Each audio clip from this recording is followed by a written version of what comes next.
responder alguma coisa que ele está aprendendo com o cristianismo, algo do tipo, né?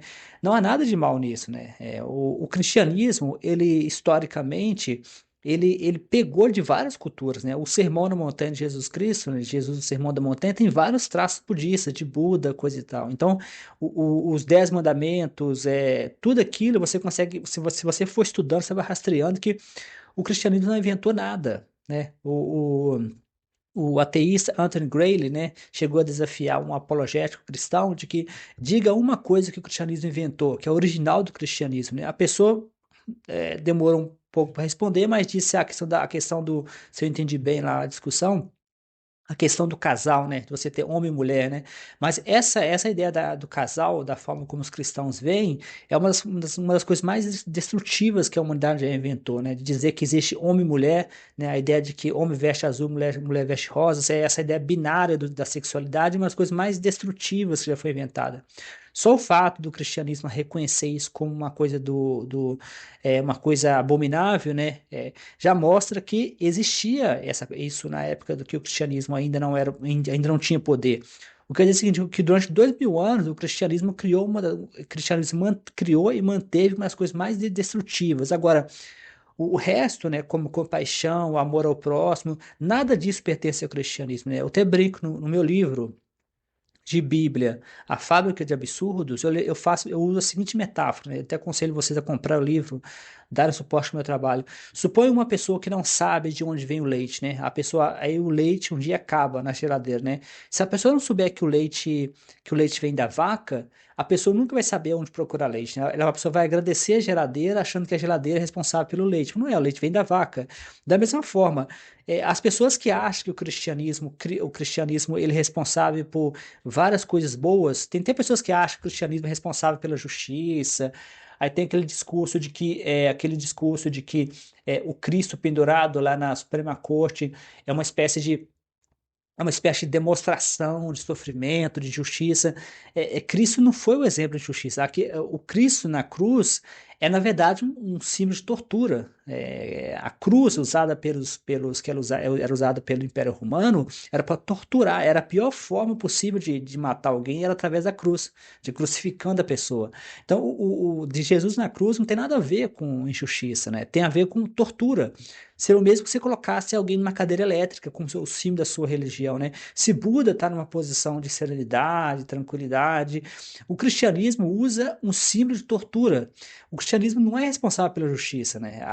A ideia, a justiça, como nós temos hoje, é resultado do iluminismo, né? O cristianismo conviveu com a escravidão durante séculos, né?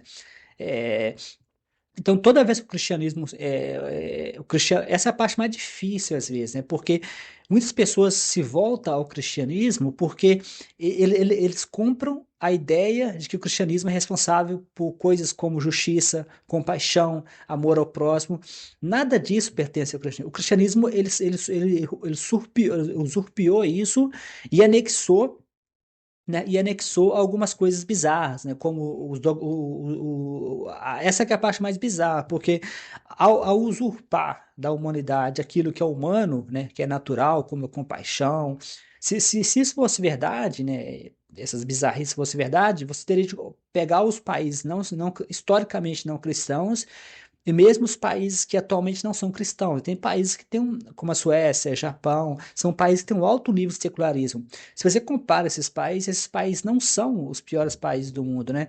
Você pega países que não têm um histórico de serem cristãos, se isso fosse verdade, que o cristianismo fosse a origem de várias coisas, como justiça, você veria claramente uma separação entre o Ocidente e o Oriente. Você ia ver o Ocidente sendo justo, né, igual, e você veria o Oriente cheio de maldades e torturas, o que não é verdade, né? Se você comparar o Ocidente com o Oriente, não há essa diferença toda, né? E muitas vezes você vê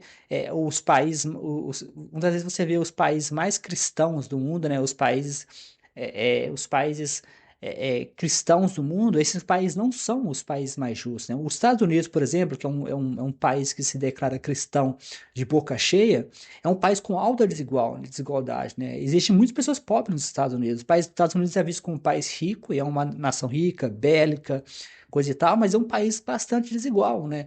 O Brasil ainda um exemplo pior ainda, né? O Brasil tem a maior comunidade católica do mundo. O Brasil é um país que tá tendo um crescimento alto dos evangélicos, mas ainda é um país desigual. É um país que trata o país assim.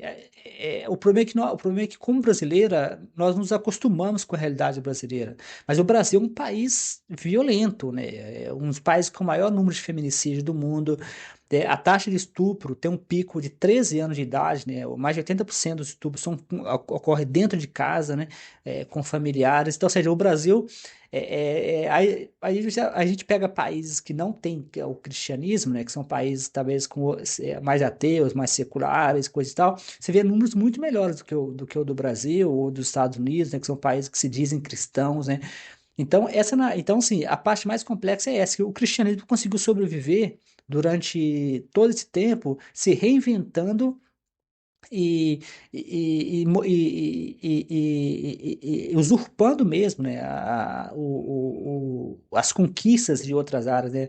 No livro de Bíblia, A Fábrica de Absurdo, eu vou discutindo a história de Jesus como algo evolutivo, né? Ou seja, como algo que foi evoluindo, né, que foi sendo construído. E uma das coisas que foram construídas sobre Jesus é a ideia do Jesus pacifista.